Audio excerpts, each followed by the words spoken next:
جنگ بالکل ہوگی. خدا ہمارے ساتھ ہے. خدا ہمارے ساتھ ہے. خدا ہمارے ساتھ ہے.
کسی قیمت جنگ نہیں کرے گا صلاح الدین سے. نتیجہ صرف ایک ہے، شکست. صلاح الدین 2 لاکھ فوج کے ساتھ اردن پار کر چکا ہے. وہ سب سے پہلے کیراک پہ قبضے کے لیے رینالڈ سے 2 ہاتھ کرے گا میرے آقا. کیراک پہنچنے سے پہلے ہمیں اسے جا لینا ہوگا. کمان میں کروں گا. صلاح الدین اب نہیں بخشے گا. ٹائبیریس کو کسی بھی عیسائی سے زیادہ معلوم ہے کہ صلاح الدین کیا چاہتا ہے.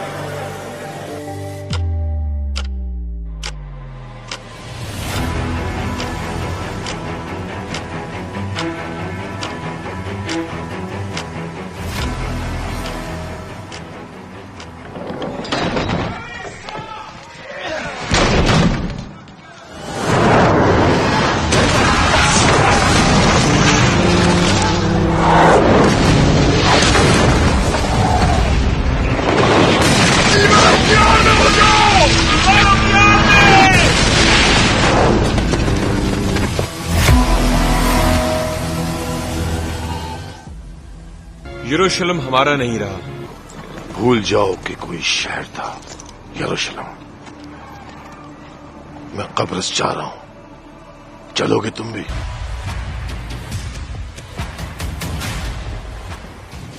وعدہ کرتا ہوں میں کہ ہر فرد کو عیسائی علاقوں تک رسائی دی جائے گی. تمہاری عورتیں، بچے، بوڑھے اور تمہاری ملکہ، ہر روح کو، چاہے نائٹ ہو کہ فوجی، چاہے کوئی ہو. مجھے قسم ہے اللہ کی، کسی کو خراش تک نہیں آئے گی. عیسائیوں نے فتح کے بعد کسی مسلمان کو زندہ نہیں جانے دیا تھا. آپ کا شاید یاد نہیں، میرا نام ہے صلاح الدین. صلاح الدین.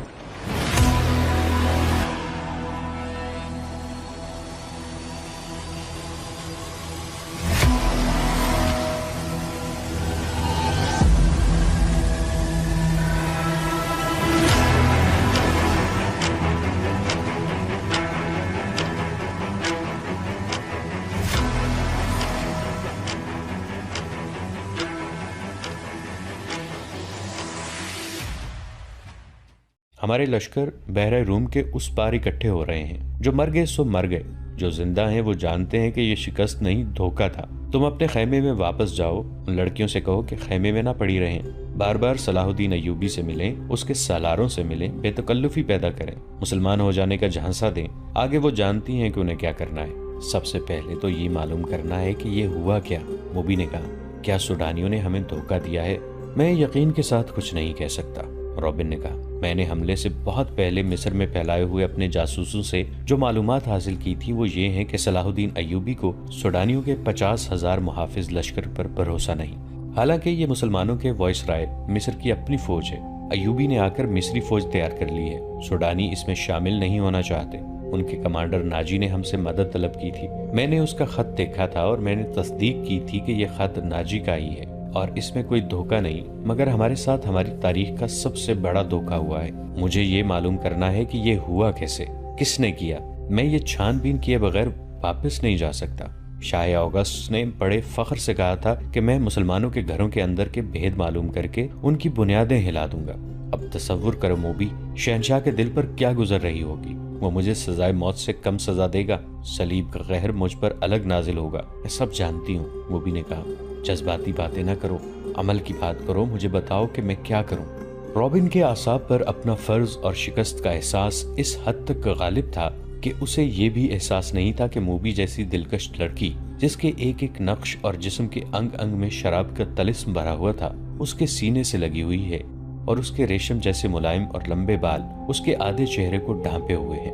رابن نے ان بالوں کے لمس کو ذرا سا محسوس کیا اور کہا، موبی، تمہارے یہ بال ایسی مضبوط زنجیریں ہیں جو صلاح الدین ایوبی کے گرد لپٹ گئیں تو تمہارا غلام ہو جائے گا. لیکن تمہیں سب سے پہلے جو کام کرنا ہے وہ یہ ہے کہ کرسٹوفر اور اس کے ساتھیوں سے کہو کہ وہ تاجروں کے بھیس میں ناجی کے پاس پہنچے اور معلوم کریں کہ اس کے لشکر نے بغاوت کیوں نہیں کی اور یہ راز فاش کس طرح ہوا کہ اس سے فائدہ اٹھا کر صلاح الدین ایوبی نے گنتی کے چند ایک دستے گھات میں بٹھا کر ہماری 3 افواج کا بیڑا غرق کر دیا. اور انہیں یہ بھی کہو کہ معلوم کریں کہ ناجی صلاح الدین ایوبی سے ہی تو نہیں مل گیا اور اس نے ہمارا یہی حشر کرانے کے لیے تو خط نہیں لکھا تھا. اگر ایسا ہی ہوا ہے تو میں اپنے جنگی منصوبوں میں رد و بدل کرنا ہوگا. مجھے یقین ہو گیا ہے کہ اسلامیوں کی تعداد کتنی ہی تھوڑی کیوں نہ ہو، انہیں ہم آسانی سے شکست نہیں دے سکتے. ضروری ہو گیا ہے کہ ان کے حکمرانوں کا اور عسکری قیادت کا جذبہ ختم کیا جائے. ہم نے تم جیسی لڑکیاں عربوں کے حرموں میں داخل کر دی ہیں. تم نے بات پھر لمبی کر دی ہے. موبی نے اسے ڈرتے ہوئے کہا، ہم اپنے گھر میں ایک بستر پر نہیں لیٹے ہوئے کہ بڑے مزے سے ایک دوسرے کو کہانیاں سناتے رہیں. ہم دشمن کے کیمپ میں قید اور پابند ہیں، باہر سنتری پھر رہے ہیں، رات گزرتی جا رہی ہے. ہمارے پاس لمبی باتوں کا وقت نہیں. ہمارا مشن تباہ ہو چکا. اب بتاؤ کہ ان حالات میں ہمارا مشن کیا ہونا چاہیے. ہم 7 لڑکیاں اور 6 مرد ہیں. ہم کیا کریں؟ ایک یہ کہ ناجی کے پاس جائیں اور اس کے دھوکے کی چھان بین کریں، پھر کسے اطلاع دیں؟ تم کہاں ملو گے؟ میں یہاں سے فرار ہو جاؤں گا، رابن نے کہا. لیکن فرار سے پہلے اس کیمپ، اس کی نفری اور ایوبی کے آئندہ عزائم کے متعلق تفصیل معلوم کروں گا. اس شخص کے متعلق ہمیں بہت چوکنا رہنا ہوگا. اس وقت اسلامی قوم میں یہ واحد شخص ہے جو صلیب کے لیے خطرہ ہے، ورنہ اسلامی خلافت ہمارے جال میں آتی جا رہی ہے. شاہ ایملرک کہتا ہے کہ مسلمان اتنے کمزور ہو گئے ہیں کہ اب ان کو ہمیشہ کے لیے اپنے پاؤں میں بٹھانے کے لیے صرف ایک حلے کی ضرورت ہے. مگر اس کا یہ عزم محض خوش فہمی ثابت ہوا. مجھے یہاں رہ کر ایوبی کی کمزوریاں دیکھنی ہیں اور تمہیں 5 آدمیوں کے ساتھ مل کر سوڈانی لشکر کو بھڑکانا اور بغاوت کرانی ہے. نہایت ضروری یہ ہے کہ ایوبی زندہ نہ رہے. اگر وہ زندہ رہے تو ہمارے اس قید خانے میں زندہ رہے جہاں وہ عمر کی آخری گھڑی تک سورج نہ دیکھ سکے اور رات کو آسمان کا اسے ایک بھی تارا نظر نہ آئے. تم پہلے اپنے خیمے میں جاؤ اور اپنی 6 لڑکیوں کو ان کا کام سمجھا دو. انہیں خاص طور پر ذہن نشین کراؤ کہ اس آدمی کا نام علی بن سفیان ہے جسے ان ریشمی بالوں، شربتی آنکھوں اور اتنے دلکش جسموں سے ایسا بے کنار کرنا ہے کہ وہ صلاح الدین کے کام کا نہ رہے. اور اگر ہو سکے تو اس کے اور صلاح الدین ایوبی کے درمیان ایسی غلط فہمی پیدا کرنی ہے کہ ایک دوسرے کے دشمن ہو جائیں۔ تم سب اچھی طرح جانتی ہو کہ دو مردوں میں غلط فہمی اور دشمنی کس طرح پیدا کی جاتی ہے۔ جاؤ اور لڑکیوں کو مکمل ہدایات دے کر کرسٹوفر کے پاس بھیجو، اسے میرا سلام کہنا اور یہ بھی کہنا کہ تیرے تیر کو ایوبی پر ہی آ کر خطا ہونا تھا۔ اب اس گناہ کا کفارہ ادا کرو اور جو کام تمہیں سونپا گیا ہے وہ 100% پورا کرو۔ رابن نے موبی کے بالوں کو چوم کر کہا، تمہیں صلیب پر اپنی عزت بھی قربان کرنی پڑے گی، لیکن خدا یسوع مسیح کی نظروں میں تم مریم کی طرح کماری ہوگی۔ اسلام کو جڑ سے اکھاڑنا ہے۔ ہم نے یروشلم لے لیا ہے، مصر بھی ہمارا ہوگا۔ موبی رابن کے بستر سے نکلی اور خیمے کے پردے کے پاس جا کر پردہ اٹھایا۔ باہر جھانکا، اندھیرے میں اسے کچھ بھی نظر نہ آیا۔ وہ باہر نکل گئی اور خیمے کی اوٹ سے دیکھا کہ سنتری کہاں ہے۔ اسے دور کسی کے گنگنانے کی آواز سنائی دی۔ یہ سنتری ہی ہو سکتا تھا۔ موبی چل پڑی اور درختوں سے گزرتی قدم قدم پر پیچھے دیکھتی۔ وہ ٹیلے تک پہنچ گئی اور اپنے خیمے کا رخ کر لیا۔ نصف راستہ طے ہو گیا کہ اسے دو آدمیوں کی دبی دبی باتوں کی آوازیں سنائی دینے لگیں۔ یہ آوازیں اس کے خیمے کے قریب معلوم ہوتی تھیں۔ اسے یہ خطرہ نظر آنے لگا کہ سنتری نے معلوم کر لیا ہے کہ ایک لڑکی غائب ہے اور وہ کسی دوسرے سنتری کو یا اپنے کمانڈر کو بلا رہا ہے۔ اس نے سوچا کہ خیمے میں جانے کے بجائے اپنے ان 5 ساتھیوں کے پاس چلی جائے جو مراکشی تاجروں کے بھیس میں کوئی 1.5 میل دور خیمہ زن تھے۔ مگر اسے یہ خیال بھی آ گیا کہ اس کی گمشدگی سے باقی لڑکیوں پر مصیبت آ جائے گی۔ وہ تھیں تو پوری چالاک، پھر بھی ان پر پابندیاں سخت ہونے کا خطرہ تھا اور کوئی چارہ کار بھی نہ تھا۔ موبی ذرا اور آگے چلی گئی تاکہ 2 آدمیوں کی باتیں سن سکے۔ ان کی زبان وہ سمجھتی تھی، یہ تو اس نے دھوکہ دیا تھا کہ وہ سسلی کی زبان کے سوا کوئی زبان نہیں سمجھتی۔ وہ آدمی خاموش ہو گئے۔ موبی دبے پاؤں آگے بڑھی۔ اسے بائیں طرف قدموں کی آہٹ سنائی دی۔ اس نے چونک کر دیکھا، درختوں کے درمیان اسے ایک سیاہ سایہ جو کسی انسان کا تھا جاتا نظر آیا۔ اس نے رخ بدل لیا اور ٹیلے کی طرف آنے لگا۔ موبی کوئی خطرہ مول لینا نہیں چاہتی تھی۔ وہ ٹیلے پر چڑھنے لگی۔ ٹیلا اونچا نہیں تھا، فوراً ہی اوپر چلی گئی۔ وہ تھی تو بہت ہوشیار، لیکن ہر انسان ہر قدم پر پوری احتیاط نہیں کر سکتا۔ وہ ٹیلے کی چوٹی پر کھڑی ہو گئی۔ اس کے پس منظر میں ستاروں سے بھرا ہوا آسمان تھا۔ سمندر اور صحرا کی فضا رات کو آئینے کی طرح شفاف ہوتی ہے۔ درختوں میں جاتے ہوئے آدمی نے ٹیلے کی چوٹی پر ٹنمن درخت کے تنے کی طرح کا ایک سایہ دیکھا۔ موبی نے پہلو اس آدمی کی طرف کر دیا۔ اس کے بال کھلے ہوئے تھے جنہیں اس نے ہاتھ سے پیچھے کیا۔ اس کی ناک، سینے کا ابھار اور لمبا لبادہ تاریکی میں بھی راز کو فاش کرنے لگا۔ یہ آدمی رات کے سنتریوں کا کماندار تھا۔ وہ آدھی رات کے وقت کیمپ کی گشت پہ نکلا اور سنتریوں کو دیکھتا پھر رہا تھا۔ یہ سنتریوں کی تبدیلی کا وقت تھا۔ کماندار اس لیے زیادہ چوکس تھا کہ سلطان ایوبی 3 سالاروں کے ساتھ کیمپ میں موجود تھا۔ سلطان ڈسپلن کا بڑا ہی سخت تھا۔ ہر کسی کو ہر لمحہ خطرہ لگا رہتا تھا کہ سلطان رات کو اٹھ کر گشت پر آ جائے گا۔ کماندار سمجھ گیا کہ ٹیلے پر کوئی لڑکی کھڑی ہے۔ اسی شام کمانداروں کو خبردار کیا گیا تھا کہ صلیبیوں نے جاسوسی اور تخریب کاری کے لیے لڑکیوں کو استعمال کرنا شروع کر دیا ہے۔ یہ لڑکیاں صحرائی خانہ بدوشوں کے بحروپ میں بھی ہو سکتی ہیں اور ایسی غریب لڑکیوں کے بھیس میں بھی جو فوجی کیمپوں میں کھانے کی بھیک مانگنے آتی ہیں، اور یہ لڑکیاں اپنے آپ کو مغویہ اور مظلوم ظاہر کر کے پناہ بھی مانگ سکتی ہیں۔ کمانداروں کو بتایا گیا تھا کہ آج 7 لڑکیاں سلطان کی پناہ میں آئی ہیں جنہیں بظاہر رحم کر کے مگر انہیں مشتبہ سمجھ کر پناہ میں لے لیا گیا ہے۔ اس کماندار نے یہ احکام سن کر اپنے ایک ساتھی سے کہا تھا، اللہ کرے ایسی کوئی لڑکی مجھ سے پناہ مانگے، اور وہ دونوں ہنس پڑے تھے۔ اب آدھی رات کے وقت جب سالار کیمپ سو رہا تھا، اسے ٹیلے پر ایک لڑکی کا ہیولا نظر آ رہا تھا۔ پہلے تو وہ ڈرا کہ یہ چڑیل یا جن ہو سکتا ہے۔ اس نے نئے سنتری کو لڑکیوں کے خیمے پر کھڑا کر کے اسے بتایا تھا کہ اندر 7 لڑکیاں ہیں۔ اس نے پردہ اٹھا کر دیکھا تو دیے کی پیلی روشنی میں اسے 7 بستر نظر آئے تھے۔ ہر لڑکی نے منہ بھی کمبلوں میں ڈھانپ رکھا تھا۔ سردی زیادہ تھی۔ اس نے اندر جا کر یہ نہیں دیکھا تھا کہ 7 بستر خالی ہیں اور اس پر کمبل اس طرح رکھے گئے ہیں جیسے ان کے نیچے لڑکیاں سوئی ہوئی ہوں۔ اسے معلوم نہیں تھا کہ 7ویں لڑکی ٹیلے پر اس کے سامنے کھڑی ہے۔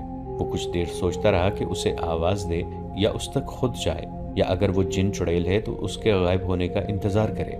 تھوڑی سی دیر کے انتظار کے بعد بھی لڑکی غائب نہ ہوئی، بلکہ وہ 2-3 قدم آگے چلی اور پھر پیچھے کو چل پڑی اور پھر رک گئی۔ کماندار، جس کا نام فخر المصری تھا، آہستہ آہستہ ٹیلے تک گیا اور کہا، کون ہو تم؟ نیچے آؤ۔ لڑکی نے ہرن کی طرح چوکڑی بھری اور ٹیلے کی دوسری طرف اتر گئی۔ فخر کو یقین آ گیا کہ کوئی انسان ہے، جن یا چڑیل نہیں۔ وہ تنومند مرد تھا، ٹیلا اونچا نہیں تھا، وہ لمبے لمبے ڈگ بھرتا ٹیلے پر چڑھ گیا۔ ادھر بھی اندھیرا ہی تھا۔ رات کی خاموشی میں اسے لڑکی کے قدموں کی آہٹ سنائی دی۔ وہ ٹیلے سے دوڑتا اترا اور لڑکی کے پیچھے گیا۔ لڑکی اور تیز دوڑ پڑی۔ فاصلہ بہت تھا، لیکن فخر مرد تھا، فوجی تھا اور چیتے کی رفتار سے دوڑ رہا تھا۔ ٹیلے کے پیچھے اونچی نیچی زمین، خشک جھاڑیاں اور کہیں کہیں کوئی درخت تھا۔ بہت سا دوڑ کر فخر المصری نے محسوس کیا کہ اس کے آگے تو کوئی بھی نہیں۔ اس نے رک کر ادھر ادھر دیکھا۔ اسے اپنے پیچھے اور بہت بائیں لڑکی کے قدموں کی آہٹ سنائی دی۔ وہ تربیت یافتہ لڑکی تھی۔ جہاں اسے حسن اور شباب کے استعمال کی تربیت دی گئی تھی، وہاں اسے فوجی ٹریننگ بھی دی گئی تھی اور خنجر زنی کے داؤ پیچ بھی سکھائے گئے تھے۔ وہ ایک درخت کی اوٹ میں چھپ گئی تھی۔ فخر آگے گیا تو وہ دوسری طرف دوڑ پڑی۔ یہ تعاقب آنکھ مچولی کی مانند تھا۔ فخر کو اندھیرا پریشان کر رہا تھا۔ موبی کے قدم خاموش ہو جاتے تو وہ رک جاتا، قدموں کی آواز سنائی دیتی تو وہ دوڑ پڑتا۔ غصے سے وہ باولا ہوا جا رہا تھا۔ اس نے یہ جان لیا کہ یہ کوئی جوان لڑکی ہے۔ اگر بڑی عمر کی ہوتی تو اتنی تیز اور اتنا زیادہ نہ بھاگ سکتی۔ تعاقب میں فخر 2 میل فاصلہ طے کر گیا۔ موبی نے جھاڑیوں اور اونچی نیچی زمین سے بہت فائدہ اٹھایا۔ اس کے مرد ساتھیوں کا ڈیرا قریب آ گیا تھا۔ وہ دوڑتی ہوئی وہاں تک جا پہنچی۔ اس نے اپنے آدمیوں کو آوازیں دیں۔ وہ گھبرا کے جاگے اور خیمے سے باہر آئے۔ ایک نے مشل جلا لی۔ یہ ڈنڈے کے سرے پر لپیٹے ہوئے کپڑے تھے۔ ان کی آگ کی روشنی بہت زیادہ تھی۔ فخر نے تلوار سونت لی اور ہانپتا کامتا ان کے سامنے جا کھڑا ہوا۔ اس نے دیکھا کہ یہ 5 آدمی لباس سے سفری تاجر نظر آتے ہیں اور مسلمان لگتے ہیں۔ لڑکی ان میں سے ایک کی ٹانگوں کو دونوں بازوؤں میں مضبوطی سے پکڑے بیٹھی ہوئی تھی۔ مشل کے ناچتے شعلے میں اس کے چہرے پر گھبراہٹ اور خوف نظر آ رہا تھا۔ اس کا سینہ ابھر اور بیٹھ رہا تھا۔ اس کی سانسیں بری طرح اکھڑی ہوئی تھیں۔ یہ لڑکی میرے حوالے کر دو، فخر المصری نے حکم کے لہجے میں کہا۔ یہ ایک نہیں، ایک آدمی نے التجا کے لہجے میں جواب دیا۔ ہم نے تو 7 لڑکیاں آپ کے سلطان کے حوالے کی ہیں، آپ اسے لے جا سکتے ہیں۔ نہیں، موبی نے اس کی ٹانگوں کو اور مضبوطی سے پکڑتے ہوئے روتے ہوئے اور خوف زدہ لہجے میں کہا، میں اس کے ساتھ نہیں جاؤں گی۔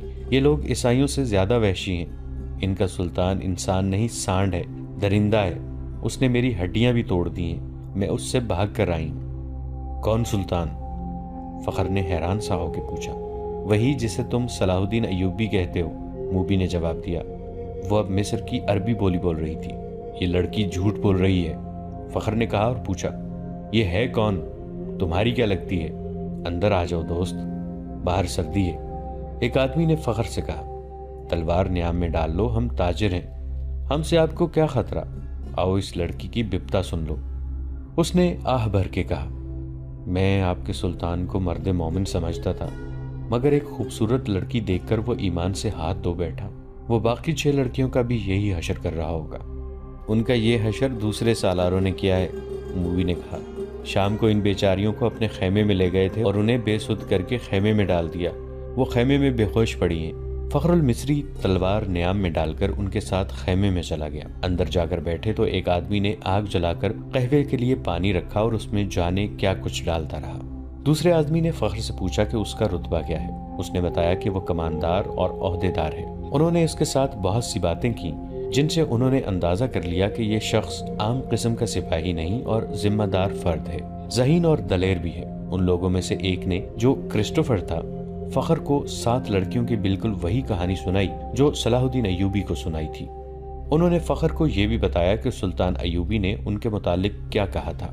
ان لڑکیوں نے سلطان کو یہ پیشکش بھی کی تھی کہ وہ اپنے گھروں کو تو واپس نہیں جا سکتی اور عیسائیوں کے پاس بھی نہیں جانا چاہتی، اس لیے وہ مسلمان ہونے کو تیار ہیں، بشرطے کہ کوئی اچھے رتبوں والے عسکری ان کے ساتھ شادی کر لیں۔ ہم نے سنا تھا کہ سلطان صلاح الدین ایوبی کردار کے لحاظ سے پتھر ہے۔ ہم ہر روز سفر پر رہنے والے تاجر ہیں، انہیں کہاں ساتھ لیے لے پھرتے۔ انہیں سلطان کے حوالے کر دیا گیا، مگر سلطان نے اس لڑکی کے ساتھ جو سلوک کیا وہ اس کی زبانی سن لو۔ فخر المصری نے لڑکی کی طرف دیکھا تو لڑکی نے کہا، ہم بہت خوش تھیں کہ خدا نے ہمیں ایک فرشتے کی پناہ دی ہے۔ سورج غروب ہونے کے بعد سلطان کا ایک محافظ آیا اور مجھے کہا کہ سلطان بلا رہا ہے۔ میں باقی 6 لڑکیوں کی نسبت ذرا زیادہ خوبصورت ہوں۔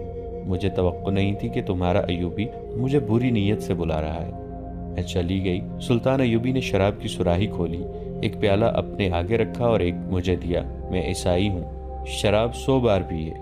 بحری جہاز میں عیسائی کمانداروں نے میرے جسم کو کھلونا بنائے رکھا ہے۔ صلاح الدین ایوبی کوئی نئی چیز نہیں تھی، لیکن ایوبی کو میں فرشتہ سمجھتی تھی۔ میں اس کے جسم کو اپنے ناپاک جسم سے دور رکھنا چاہتی تھی، مگر وہ ان عیسائیوں سے بدتر نکلا جو مجھے بحری جہاز میں لائے تھے، اور جب ان کا جہاز ڈوبنے لگا تو انہوں نے ہمیں ایک کشتی میں ڈال کر سمندر میں اتار دیا۔ ان میں سے کسی نے ہمارا ساتھ نہیں دیا۔ ہمارے جسم نچڑے ہوئے تھے اور ہڈیاں چٹخی ہوئی تھیں۔ خدا نے ہمیں بچا لیا اور اس آدمی کی پناہ میں پھینک دیا جو فرشتے کے روپ میں درندہ ہے۔ مجھے سلطان نے ہی بتایا تھا کہ میرے ساتھ کی باقی 6 لڑکیاں اس کے سالاروں کے خیموں میں ہیں۔ میں نے سلطان کے پاؤں پکڑ کر کہا کہ میرے ساتھ شادی کر لو۔ اس نے کہا کہ اگر تم مجھے پسند کرتی ہو تو شادی کے بغیر تمہیں اپنے حرم میں رکھ لوں گا۔ اس نے میرے ساتھ وحشیوں کا برتاؤ کیا، شراب میں بدمست تھا۔ اس نے مجھے اپنے ساتھ لٹا لیا۔ جو ہی اس کی آنکھ لگی میں وہاں سے بھاگ گئی۔ اگر میری بات کا اعتبار نہ آئے تو اس کے محافظوں سے پوچھ لو۔ اس دوران ایک آدمی نے فخر کو قہوہ پلایا۔ ذرا سی دیر بعد فخر کا مزاج بدلنے لگا۔ اس نے نفرت سے قہقہا لگایا اور کہا، ہمیں حکم دیتے ہیں کہ عورت اور شراب سے دور رہو، اور خود شراب پی کر راتیں عورتوں کے ساتھ گزارتے ہیں۔ فخر محسوس ہی نہ کر سکا کہ لڑکی کی کہانی محض بے بنیاد ہے، اور نہ ہی وہ یہ محسوس کر سکا کہ اس کا مزاج کیوں بدل گیا ہے۔ اسے حشیش پلا دی گئی تھی۔ اس پر ایسا نشہ طاری ہو چکا تھا جسے وہ نشہ نہیں سمجھتا تھا۔ وہ اب اپنے تصوروں میں بادشاہ بن چکا تھا۔ لڑکی کے چہرے پر مشعل کے شعلے کی روشنی ناچ رہی تھی۔ اس کے بکھرے ہوئے سیاہی مائل بھورے بال چمک رہے تھے۔ وہ فخر کو پہلے سے زیادہ حسین نظر آنے لگی۔ اس نے بےتاب ہو کر کہا، تم اگر چاہو تو میں تمہیں پناہ میں لیتا ہوں۔ نہیں۔ لڑکی ڈر کے پیچھے ہٹ گئی اور بولی، تم بھی میرے ساتھ اپنے سلطان جیسا سلوک کرو گے تو مجھے اپنے خیمے میں لے جاؤ گے اور میں ایک بار پھر تمہارے سلطان کے قبضے میں آ جاؤں گی۔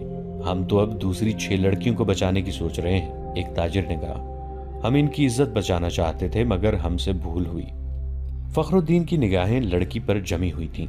اس نے اتنی خوبصورت لڑکی کبھی نہیں دیکھی تھی۔ خیمے میں خاموشی طاری ہو گئی جسے کرسٹوفر نے توڑا۔ اس نے کہا، تم عرب سے آئے ہو یا مصری ہو؟ مصری، فخر نے کہا۔ میں 2 جنگیں لڑ چکا ہوں، اس لیے مجھے یہ عہدہ دیا گیا ہے۔ سوڈانی فوج کہاں ہے جس کا سالار ناجی ہے؟ کرسٹوفر نے پوچھا۔ اس فوج کا ایک سپاہی بھی ہمارے ساتھ نہیں آیا، فخر نے جواب دیا۔ جانتے ہو ایسا کیوں ہوا ہے؟ کرسٹوفر نے کہا۔ سوڈانیوں نے صلاح الدین ایوبی کی امارت اور کمان کو تسلیم نہیں کیا۔ وہ فوج اپنے آپ کو آزاد سمجھتی ہے۔ ناجی نے سلطان ایوبی کو بتا دیا تھا کہ وہ مصر سے چلے جائیں کیونکہ وہ غیر ملکی ہیں۔ اسی لیے ایوبی نے مصریوں کی فوج بنائی اور لڑانے کے لیے یہاں لے آیا۔ ناظرین، آج کی قسط میں اتنا ہی۔ ہماری نئی ویڈیوز سے باخبر رہنے کے لیے ہمارے اس چینل کو سبسکرائب کر کے نیچے موجود بیل آئیکن کو ضرور پریس کیجیے گا۔ آپ سے ملاقات ہوگی نئی ویڈیو کے ساتھ، تب تک کے لیے ہمارا اور آپ کا اللہ نگہبان۔ محافظ دستے کا کمانڈر خیمے میں آیا اور اطلاع دی کہ محافظ کچھ لڑکیوں اور آدمیوں کو ساتھ لائے ہیں۔ سلطان ایوبی باہر نکلے، ان کے 3 سالار بھی ساتھ تھے۔ باہر 5 آدمی کھڑے تھے جن کے لمبے چوغے، دستاریں اور ڈیل ڈول بتا رہی تھی کہ تاجر ہیں اور سفر میں ہیں۔ ان کے ساتھ 7 لڑکیاں تھیں، 7 جوان تھیں اور ایک سے بڑھ کر خوبصورت۔ ان محافظوں میں سے ایک نے، جو سلطان پر تیر چلانے والے کی تلاش میں گئے تھے، بتایا کہ انہوں نے تمام علاقہ چھان مارا، انہیں کوئی آدمی نظر نہیں آیا۔ دور پیچھے گئے تو یہ لوگ 3 اونٹوں کے ساتھ ڈیرا ڈالے ہوئے تھے۔ کیا ان کی تلاشی لی ہے؟ ایک سالار نے پوچھا۔ لی ہے، محافظ نے جواب دیا۔ یہ کہتے ہیں کہ یہ تاجر ہیں، ان کا سارا سامان کھلوا کر دیکھا ہے، جامع تلاشی بھی لیے، ان کے پاس ان خنجروں کے سوا کوئی ہتھیار نہیں۔ اس نے 5 خنجر سلطان ایوبی کے قدموں میں رکھ دیے۔ ہم مراکش کے تاجر ہیں، ایک تاجر نے کہا، سکندریہ تک جائیں گے۔ 2 روز گزرے، ہمارا قیام یہیں سے 10 کوس پیچھے تھا۔ پرسوں شام یہ لڑکیاں ہمارے پاس آئیں، ان کے کپڑے بھیگے ہوئے تھے۔ انہوں نے بتایا کہ یہ سسلی کی رہنے والی ہیں۔ انہیں عیسائی فوج کا ایک کماندار گھروں سے پکڑ کر ساتھ لایا اور ایک بحری جہاز میں جا سوار کیا۔ ان کے ماں باپ غریب ہیں، یہ کہتی ہیں کہ بے شمار جہاز اور کشتیاں چل پڑیں۔ لڑکیوں والے جہاز میں چند اور کماندار قسم کے آدمی تھے اور ان کی فوج بھی تھی۔ وہ سب ان لڑکیوں کے ساتھ شراب پی کر عیش و عشرت کرتے رہے۔ اس ساحل کے قریب آئے تو جہازوں پر آگ کے گولے گرنے لگے۔ تمام لوگ جہاز سے سمندر میں کودنے لگے۔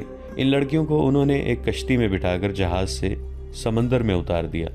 یہ بتاتی ہیں کہ انہیں کشتیاں چلانی نہیں آتی تھیں۔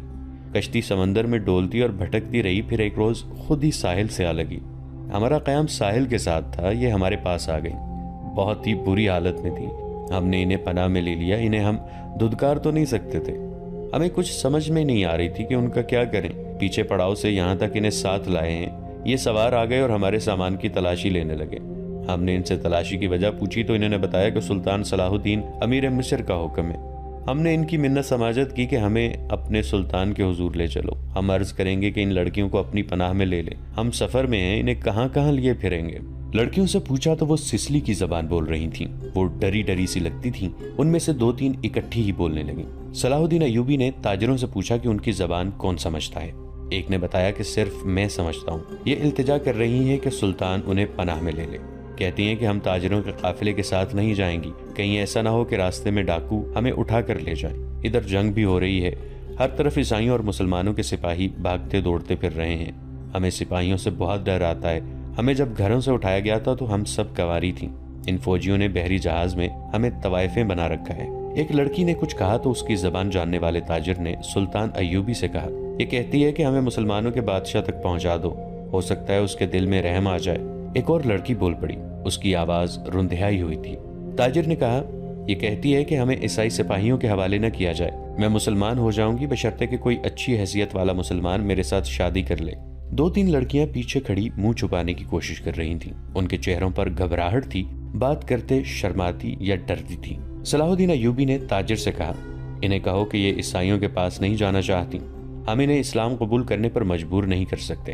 یہ لڑکی جو کہہ رہی ہے کہ مسلمان ہو جائے گی بشرطے کہ کوئی مسلمان اس کے ساتھ شادی کر لے، اسے کہو کہ میں اس کی پیشکش قبول نہیں کر سکتا، کیونکہ یہ خوف اور مجبوری کے عالم میں اسلام قبول کرنا چاہتی ہے۔ انہیں بتاؤ کہ انہیں مجھ پر اعتماد ہے تو میں انہیں اسلام کی بیٹیوں کی طرح پناہ میں لیتا ہوں، اپنے دارالحکومت میں جا کر یہ انتظام کر دوں گا کہ انہیں عیسائی راہبوں یا کسی پادری کے پاس بھجوا دوں گا، پادری یروشلم میں ہوں گے۔ دوسری صورت یہ ہے کہ سب عیسائی قیدیوں کو آزاد کر دیا جائے گا تو میں کوشش کروں گا کہ ان کی شادیاں قابل اعتماد اور اچھی حیثیت کے قیدیوں کے ساتھ کر دوں۔ انہیں یہ بھی بتا دو کہ کسی مسلمان کو ان سے ملنے کی اجازت نہیں ہوگی اور نہ انہیں اجازت ہوگی کہ کسی مسلمان سے ملیں، ان کی ضروریات اور عزت کا خیال رکھا جائے گا۔ تاجر نے لڑکیوں کو ان کی زبان میں سلطان ایوبی کی ساری باتیں بتائیں تو ان کے چہروں پر رونق آ گئی، وہ ان شرائط پر رضامند ہو گئیں۔ تاجر شکریہ ادا کر کے چلے گئے۔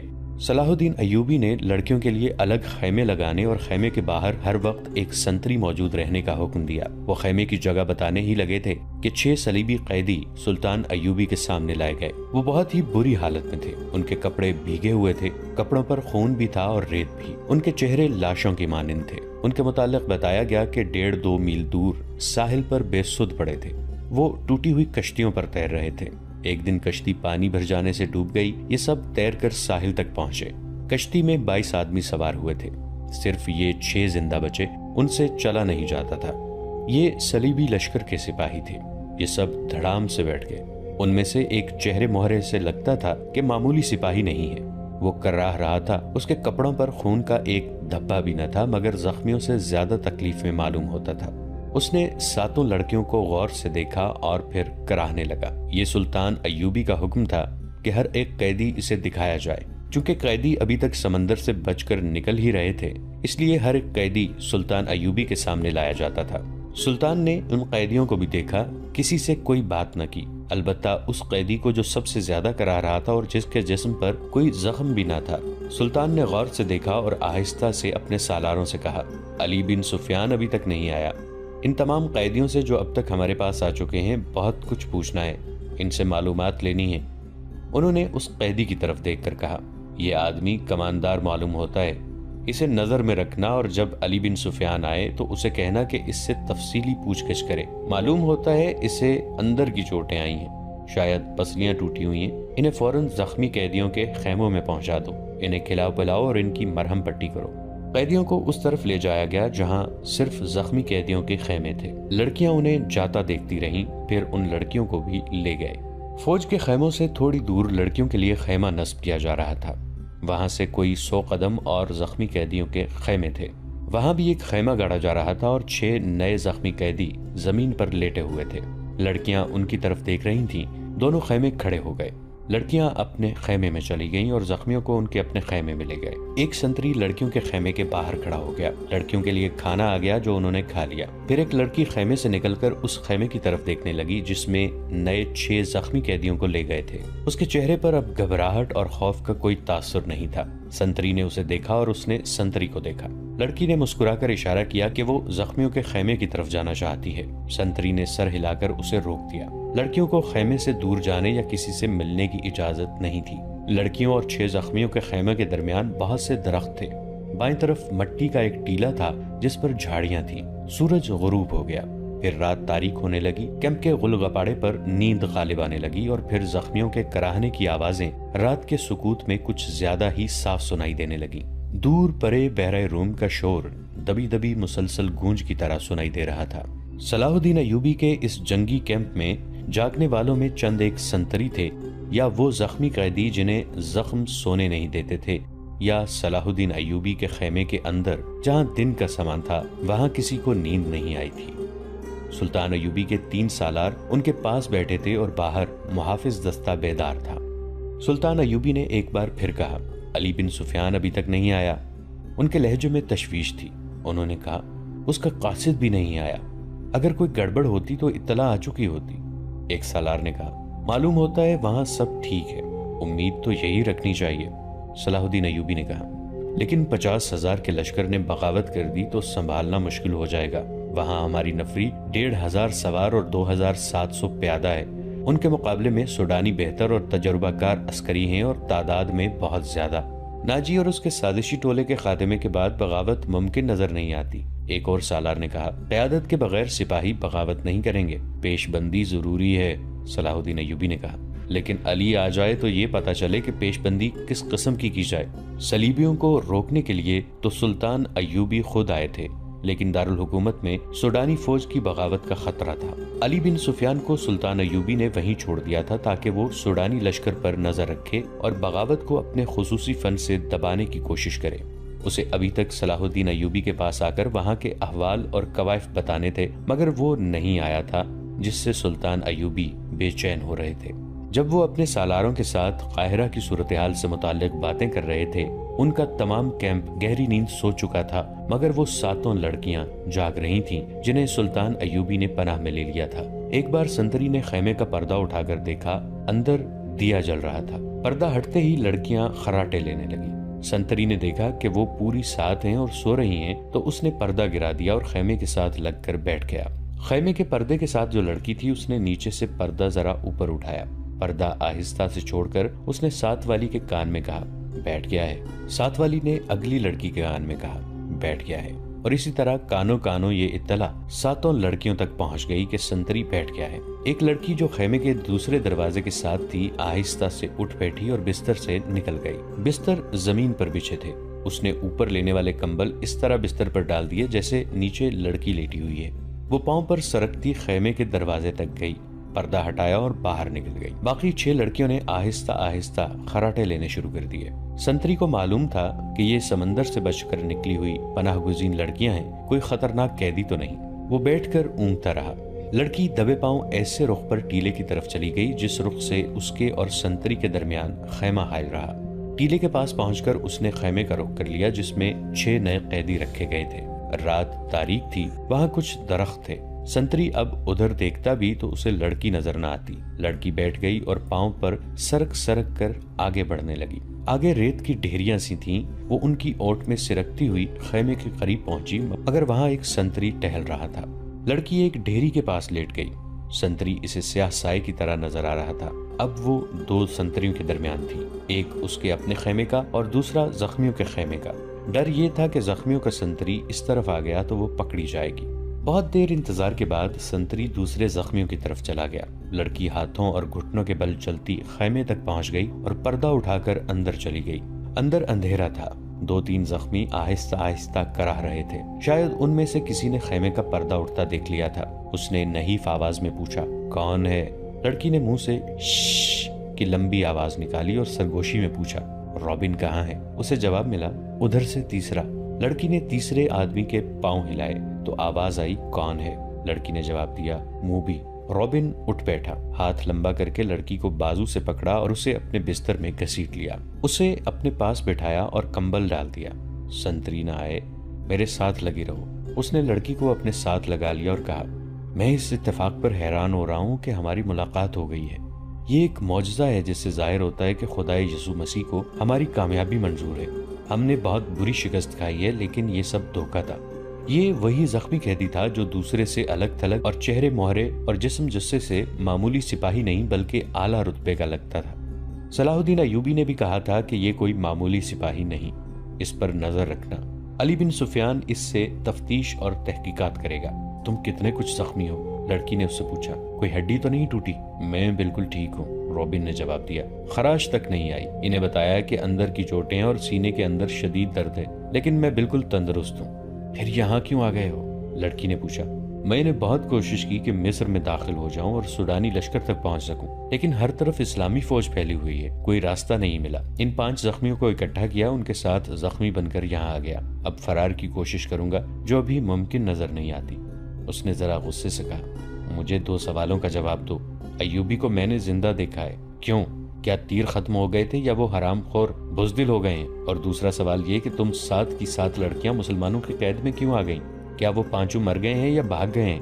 وہ زندہ ہیں رابن، موبی نے کہا۔ تم کہتے ہو خدا یسوع مسیح کو ہماری کامیابی منظور ہے، لیکن میں یہ کہتی ہوں کہ ہمارا خدا ہمیں کسی گناہ کی سزا دے رہا ہے۔ صلاح الدین اس لیے زندہ ہے کہ تیر اس کے پاؤں کے درمیان ریت میں لگا تھا۔ کیا تیر کسی لڑکی نے چلایا تھا؟ رابن نے پوچھا۔ کرسٹوفر کہاں تھا؟ اسی نے چلایا تھا، مگر کرسٹوفر کا تیر خطا گیا؟ رابن نے حیرت سے تڑپ کر پوچھا۔ وہ کرسٹوفر جس کی تیر اندازی نے شاہ آگسٹس کو حیران کر دیا، اس کی ذاتی تلوار انعام میں لی تھی، یہاں آ کر اس کا نشانہ اتنا چوک گیا کہ 6 فٹ لمبا اور 3 فٹ چوڑا صلاح الدین اس کے تیر سے بچ گیا۔ بدبخت کے ہاتھ ڈر سے کانپ گئے ہوں گے، فاصلہ زیادہ تھا، موبی نے کہا۔ اور کرسٹوفر کہتا تھا کہ تیر کمان سے نکلنے ہی لگا تھا کہ کھلی ہوئی آنکھ میں مچھر پڑ گیا، اسی حالت میں اس کا تیر نکل گیا۔ پھر کیا ہوا؟ جو ہونا چاہیے تھا، موبی نے کہا۔ صلاح الدین ساحل پر گیا تو اس کے ساتھ 3 کمانڈر تھے اور 4 محافظوں کا دستہ تھا۔ وہ ہر طرف پھیل گئے۔ یہ تو ہماری خوش قسمتی تھی کہ علاقہ چٹانی تھا۔ کرسٹوفر بچ کے نکل آیا اور پھر ہمیں اتنا وقت مل گیا کہ ترکش اور کمان ریت میں دبا کر اوپر اونٹ بٹھا دیا۔ سپاہی آ گئے تو کرسٹوفر نے انہیں بتایا کہ وہ 5 مراکش کے تاجر ہیں اور یہ لڑکیاں سمندر سے نکل کر ہماری پناہ میں آئی ہیں۔ مسلمان سپاہیوں نے ہمارے سامان کی تلاشی لی، انہیں تجارتی سامان کے سوا کچھ نہیں ملا۔ وہ ہم سب کو سلطان ایوبی کے سامنے لے گئے۔ ہم نے یہ ظاہر کیا کہ ہم سسلی کی زبان کے سوا اور کوئی زبان نہیں جانتی۔ کرسٹوفر نے ایوبی سے کہا کہ وہ ہماری زبان جانتا ہے۔ ہم 7 لڑکیوں نے چہروں پر گھبراہٹ اور خوف پیدا کر لیا۔ موبی نے رابن کو وہ ساری باتیں بتائیں جو سلطان ایوبی کے ساتھ ہوئی تھیں۔ یہ 7 لڑکیاں اور 5 آدمی جو مراکشی تاجروں کے بھیس میں تھے، حملے سے 2 روز پہلے ساحل پر اتارے گئے تھے۔ 5 آدمی صلیبیوں کے تجربہ کار جاسوس اور کمانڈو تھے، اور لڑکیاں بھی جاسوس تھیں۔ جاسوسی کے علاوہ ان کے ذمے یہ کام بھی تھا کہ مسلمان سالاروں کو اپنے جال میں پھانسیں۔ وہ خوبصورت تو تھی ہی، انہیں جاسوسی اور ذہنوں کی تخریب کاری کی خاص ٹریننگ دی گئی تھی۔ اس ٹریننگ میں اداکاری خاص طور پر شامل تھی۔ 5 مردوں کا یہ مشن تھا کہ صلاح الدین ایوبی کو ختم کرنا اور ناجی کے ساتھ رابطہ رکھنا۔ یہ لڑکیاں مصر کی زبان روانی سے بول سکتی تھیں، لیکن انہوں نے ظاہر نہیں ہونے دیا۔ رابن اس شعبے کا سربراہ، اسے ناجی تک پہنچنا تھا، مگر صلاح الدین ایوبی اور علی بن سفیان کی چال نے یہاں کے حالات کا رخ ہی الٹا کر دیا۔ کیا تم صلاح الدین کو جال میں نہیں پھانس سکتی؟ رابن نے پوچھا۔ ابھی تو یہاں پہلی رات ہے، موبی نے کہا۔ اس نے ہمارے متعلق جو فیصلہ دیا ہے، اگر وہ سچے دل سے دیا ہے تو اس کا مطلب یہ ہے کہ وہ مرد نہیں پتھر ہے۔ اگر اسے ہمارے ساتھ کوئی دلچسپی ہوتی تو کسی ایک لڑکی کو اپنے خیمے میں بلا لیتا۔ اسے قتل کرنا بھی آسان نہیں۔ وہ ایک ہی بار ساحل پر آیا تھا، مگر تیر خطا گیا۔ وہ سالاروں اور محافظوں کے نرغے میں رہتا ہے۔ ادھر ایک سنتری ہمارے سر پر کھڑا ہے اور محافظوں کے پورے دستے نے صلاح الدین کے خیمے کو گھیر رکھا ہے۔ وہ 5 کہاں ہیں؟ رابن نے پوچھا۔ تھوڑی دور ہیں، موبی نے جواب دیا۔ وہ ابھی یہی رہیں گی۔ سنو موبی، رابن نے کہا، اس شکست نے مجھے پاگل کر دیا ہے۔ میرے ضمیر پر اتنا بوجھ آ پڑا ہے جیسے اس شکست کی ذمہ داری مجھ پر عائد ہوتی ہے۔ صلیب پر ہاتھ رکھ کر حلف تو سب سے لیا گیا ہے، لیکن ایک سپاہی کے حلف میں اور میرے حلف میں زمین اور آسمان جتنا فرق ہے۔ میرے رتبے کو سامنے رکھو، میرے فرائض کو دیکھو۔ آدھی جنگ مجھے زمین کے نیچے سے اور پیٹھ کے پیچھے سے وار کر کے جیتنی تھی، مگر میں اور تم 7 اور وہ 5 اپنا فرض ادا نہیں کر سکے۔ مجھ سے یہ صلیب جواب مانگ رہی ہے۔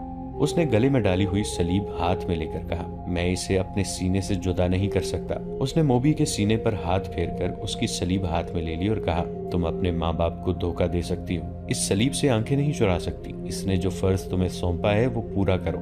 خدا نے جو تمہیں حسن دیا ہے وہ چٹانوں کو پھاڑ کر تمہیں راستہ دے دے گا۔ میں تمہیں پھر کہتا ہوں کہ ہماری اچانک اور غیر متوقع ملاقات اس بات کا ثبوت ہے کہ ہم کامیاب ہوں گے۔ ناظرین، آج کی قسط میں اتنا ہی۔ ہماری نئی ویڈیوز سے باخبر رہنے کے لیے ہمارے اس چینل کو سبسکرائب کر کے نیچے موجود بیل آئیکن کو ضرور پریس کیجیے گا۔ آپ سے ملاقات ہوگی نئی ویڈیو کے ساتھ، تب تک کے لیے ہمارا اور آپ کا اللہ نگہبان۔ یہی اشارہ کافی تھا۔ وہ اس سوال کا کوئی تسلی بخش جواب نہ دے سکے کہ دوسرا اونٹ کہاں ہے۔ دوسرے اونٹ کے پاؤں کے نشان مل گئے۔ علی بن سفیان نے انہیں کہا، تمہارا جرم معمولی چوری چکاری نہیں، تم ایک پوری سلطنت اور اس کی تمام آبادی کے لیے خطرہ ہو، اس لیے میں تم پر ذرا بھر بھی رحم نہیں کروں گا۔ کیا تم تاجر ہو؟ ہاں، سب نے سر ہلا کے کہا، ہم تاجر ہیں جناب، ہم بے گناہ ہیں۔ علی بن سفیان نے کہا، اپنے ہاتھوں کی الٹی طرف میرے سامنے کرو۔ پانچوں نے ہاتھ الٹے کر کے آگے کر دیے۔ علی نے سب کے بائیں ہاتھ کے انگوٹھے اور شہادت کی انگلی کی درمیانی جگہ کو دیکھا اور ایک آدمی کو کلائی سے پکڑ کر گھسیٹ لیا۔ اسے کہا، کمان اور ترکش کہاں چھپا رکھی ہے؟ اس آدمی نے معصوم بننے کی بہت کوشش کی۔ علی نے سلطان ایوبی کے ایک محافظ کو اپنے پاس بلا کر اس کے بائیں ہاتھ کی الٹی طرف اسے دکھائی۔ اس کے انگوٹھے کی الٹی طرف اس جگہ جہاں انگوٹھا ہتھیلی کے ساتھ ملتا ہے، یعنی جہاں جوڑ ہوتا ہے، وہاں ایک نشان تھا۔ ایسا نشان اس آدمی کے انگوٹھے کے جوڑ پر بھی تھا۔ علی نے اسے اپنے محافظ کے متعلق بتایا، یہ سلطان کا بہترین تیر انداز ہے اور یہ نشان اسی کا ثبوت ہے کہ یہ تیر انداز ہے۔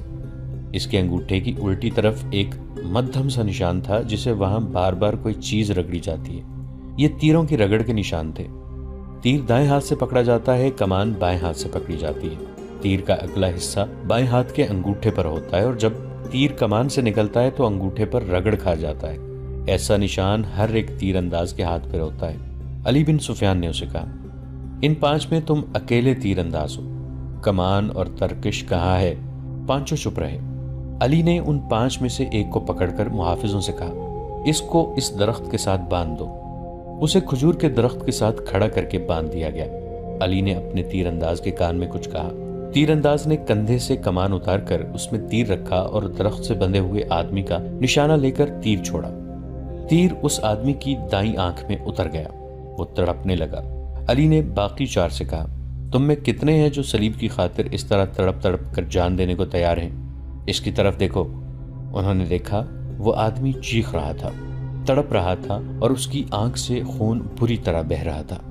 میں تم سب سے وعدہ کرتا ہوں، علی بن سفیان نے کہا، کہ باعزت طریقے سے تم سب کو سمندر پار بھیج دوں گا۔ دوسرے اونٹ پر کون گیا ہے؟ کہاں گیا ہے؟ تمہارا اپنا ایک کماندار ہمارا اونٹ ہم سے چھین کر لے گیا ہے، ایک آدمی نے کہا، اور ایک لڑکی بھی، علی بن سفیان نے کہا۔ تھوڑی ہی دیر بعد علی بن سفیان کے فن نے ان سے اعتراف کروا لیا کہ وہ کون ہیں اور کیا ہیں، مگر انہوں نے یہ جھوٹ بولا کہ لڑکی رات خیمے سے بھاگ گئی تھی اور اس نے بتایا کہ صلاح الدین ایوبی نے رات اسے اپنے خیمے میں رکھا تھا۔ اس نے شراب پی رکھی تھی اور لڑکی کو بھی پلائی تھی اور لڑکی گھبراہٹ اور خوف کے عالم میں آئی تھی۔ اس کے تعاقب میں فخر المصری نام کا ایک کماندار آیا اور اس نے جب لڑکی کی باتیں سنی تو اسے ہمارے اونٹ پر بٹھا کر زبردستی لے گیا۔ انہوں نے وہ تمام بہتان علی بن سفیان کو سنائے جو لڑکی نے سلطان ایوبی پر لگائے تھے۔ علی نے مسکرا کر کہا، تم 5 تربیت یافتہ عسکری اور تیر انداز ہو، اور ایک آدمی تم سے لڑکی بھی لے گیا اور اونٹ بھی۔ اس نے انہی کی نشاندہی پر زمین میں دبائی ہوئی کمان اور ترکش بھی نکلوا لی۔ ان چاروں کو خیمہ گاہ میں بھجوا دیا گیا۔ 5واں آدمی تڑپ تڑپ کر مر چکا تھا۔ اونٹ کے پاؤں کے نشان صاف نظر آ رہے تھے۔ علی بن سفیان نے نہایت سرعت سے 10 سوار بلائے اور انہیں اپنی کمان میں لے کر اس طرف روانہ ہو گیا جدھر اونٹ گیا تھا۔ مگر اونٹ کی روانگی اور اس کے تعاقب میں علی بن سفیان کی روانگی میں 14-15 گھنٹوں کا فرق تھا۔ اونٹ تیز تھا اور اسے آرام کی بھی زیادہ ضرورت نہیں تھی۔ اونٹ پانی اور خوراک کے بغیر 6-7 دن تر و تازہ رہ سکتا ہے۔ اس کے مقابلے میں گھوڑوں کو راستے میں کئی بار آرام، پانی اور خوراک کی ضرورت تھی۔ ان عناصر نے تعاقب ناکام بنا دیا۔ اونٹ نے 14-15 گھنٹوں کا فرق پورا نہ ہونے دیا۔ فخر المصری نے تعاقب کے پیش نظر قیام بہت کم کیا تھا۔ علی بن سفیان کو راستے میں صرف ایک چیز ملی۔ یہ ایک تھیلا تھا اس نے رک کر تھیلا اٹھایا، کھول کر دیکھا اس میں کھانے پینے کی چیزیں تھیں۔ اس تھیلے میں ایک اور تھیلا تھا، اس میں بھی وہی چیزیں تھیں۔ علی بن سفیان کے سونگھنے کی تیز حس نے اسے بتا دیا کہ ان اشیاء میں حشیش ملی ہوئی ہے۔ راستے میں اسے 2 جگہ ایسے آثار ملے تھے جن سے پتہ چلتا تھا کہ یہاں اونٹ رکا ہے اور سوار یہاں بیٹھے ہیں۔ کھجوروں کی گٹھلیاں، پھلوں کے بیج اور چھلکے بھی بکھرے ہوئے تھے۔ تھیلے نے اسے شک میں ڈال دیا۔ اس کے ذہن میں یہ شک نہ آیا کہ فخر المصری کو حشیش کے نشے میں لڑکی اپنے محافظ کے طور پر ساتھ لے جا رہی ہے۔ تاہم اس نے تھیلا اپنے پاس رکھا، مگر تھیلے کی تلاشی اور قیام نے وقت ضائع کر دیا تھا۔ فخر المصری اور موبی منزل پر نہ بھی پہنچتے اور راستے میں پکڑے بھی جاتے تو کوئی فرق نہ پڑتا۔ سوڈانی لشکر میں ناجی، ادرش اور ان کے ساتھی جو زہر پھیلا چکے تھے وہ اثر کر گیا تھا۔ فاطمی خلافت کے وہ فوجی سربراہ جو برائے نام جرنیل اور دراصل حاکم بنے ہوئے تھے، سلطان صلاح الدین ایوبی کو ایک ناکام امیر اور بیکار حاکم ثابت کرنا چاہتے تھے۔ مسلمان حکمران حرم میں ان لڑکیوں کے اسیر ہو گئے تھے جن میں بیشتر عیسائی اور یہودی تھیں۔ ان کے نام اسلامی تھے، حکومت کا کاروبار خود ساختہ افسر چلا رہے تھے، منمانی اور عیش و عشرت کر رہے تھے۔ وہ نہیں چاہتے تھے کہ صلاح الدین ایوبی جیسا کوئی مذہب پسند اور قوم پرست قائد قوم کو جگا دے اور حکمران اور سلطانوں کو حرم کی جنت سے باہر لا کر حقائق کی دنیا میں لے آئے۔ سلطان ایوبی کے پہلے مارکوں سے جو انہوں نے اپنے چچا شیرکوہ کی قیادت میں لڑے تھے، یہ لوگ جان چکے تھے کہ اگر یہ شخص اقتدار میں آ گیا تو اسلامی سلطنت کو مذہب اور اخلاقیات کی پابندیوں میں جکڑ لے گا۔ لہٰذا انہوں نے ہر وہ داؤ کھیلا جو سلطان ایوبی کو چاروں شانے چت گرا سکتا تھا۔ انہوں نے درپردہ صلیبیوں سے تعاون کیا اور ان کے جاسوسوں اور تخریب کاروں کے لیے زمین ہموار کی اور اسی کے راستے میں چٹانیں کھڑی کی۔ اگر نور الدین زنگی نہ ہوتے تو آج نہ صلاح الدین ایوبی کا تاریخ میں نام ہوتا، نہ آج نقشے پر اتنے زیادہ اسلامی ممالک نظر آتے۔ نور الدین زنگی رحمۃ اللہ علیہ نے ذرا سے اشارے پر بھی سلطان ایوبی رحم اللہ تعالی علیہ کو کمک اور مدد بھیجی۔ صلیبیوں نے مصری فوج کے سوڈانیوں کے بلاوے پر بحرہ روم سے حملہ کیا تو نور الدین زنگی نے اطلاع ملتے ہی خشکی پر صلیبیوں کی ایک مملکت پر حملہ کر کے ان کے اس لشکر کو مفلوج کر دیا جو مصر پر حملہ کرنے کے لیے جا رہا تھا۔ یہ تو سلطان ایوبی کا نظام جاسوسی ایسا تھا کہ انہوں نے صلیبیوں کا بیڑا غرق کر دیا۔ اب علی بن سفیان نے زنگی کی طرف برق رفتار قاصد یہ خبر دینے کے لیے دوڑا دیے کہ سوڈانیوں کی بغاوت کا خطرہ ہے اور ہماری فوج کم بھی ہے اور یہ فوج 2 حصوں میں بٹ بھی گئی ہے۔ قاصد پہنچ گئے تھے اور نور الدین زنگی رحم اللہ علیہ نے خاصی فوج کو مصر کی طرف کوچ کا حکم دے دیا تھا۔ بعض مورخین نے اس فوج کی تعداد 2000 سوار اور پیادہ لکھی ہے اور کچھ اس سے زیادہ بتاتے ہیں۔ بہرحال زنگی نے اپنی مشکلات اور ضروریات کی پرواہ نہ کرتے ہوئے سلطان ایوبی کی مشکلات اور ضروریات کو اہمیت اور اولیت دی، مگر ان کی فوج کو پہنچنے کے لیے بہت سے دن درکار تھے۔ مسلمان نام نہاد فوجی اور دیگر سرکردہ شخصیتوں نے دیکھا کہ مصر میں سلطان ایوبی کے خلاف بے اطمینانی اور بغاوت پھوٹ رہی ہے تو انہوں نے اسے ہوا دی۔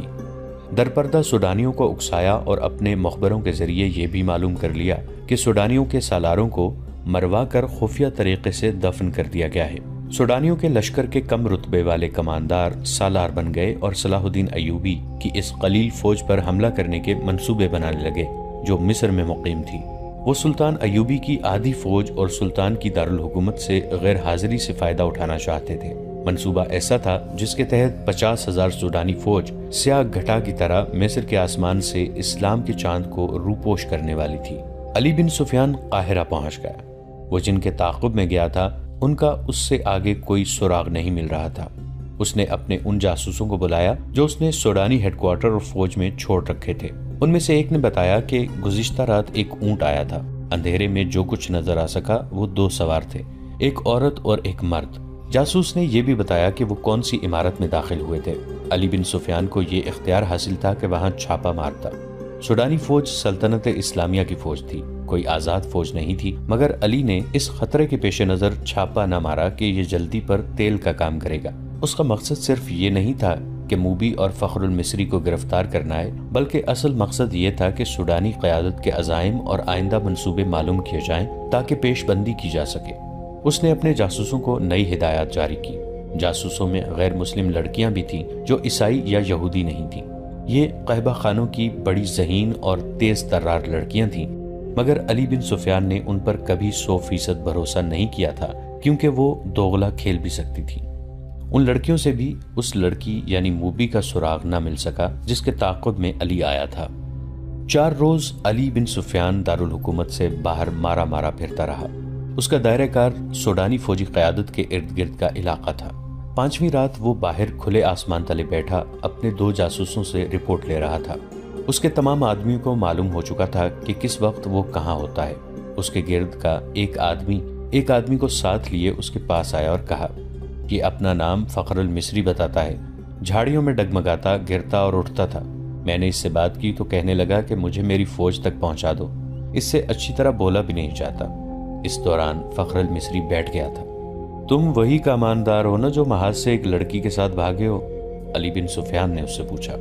میں سلطان کی فوج کا بھگوڑا ہوں، فخر نے ہکلاتی لڑکھڑاتی زبان میں کہا۔ سزائے موت کا حقدار ہوں، لیکن میری پوری بات سن لیں ورنہ تم سب کو سزائے موت ملے گی۔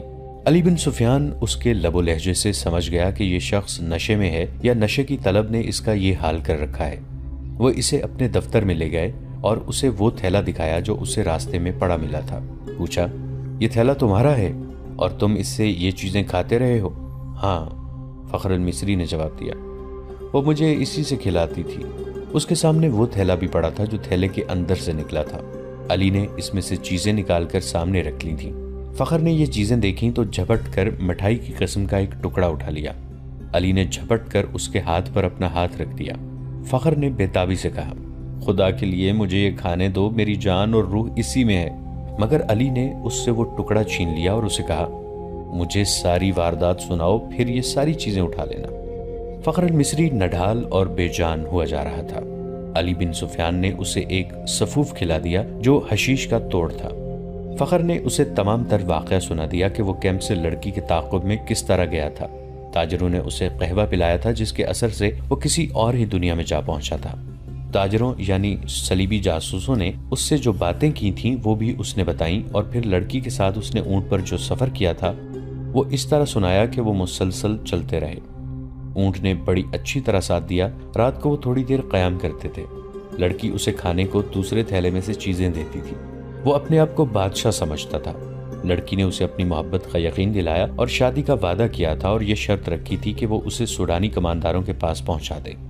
وہ راستے میں ہی لڑکی کو شادی کے بغیر بیوی بنانے کی کوشش کرتا رہا، لیکن لڑکی اسے اپنی باہوں میں لے کر پیار اور محبت میں ایسے ارادے اور خواہش کو مار دیتی۔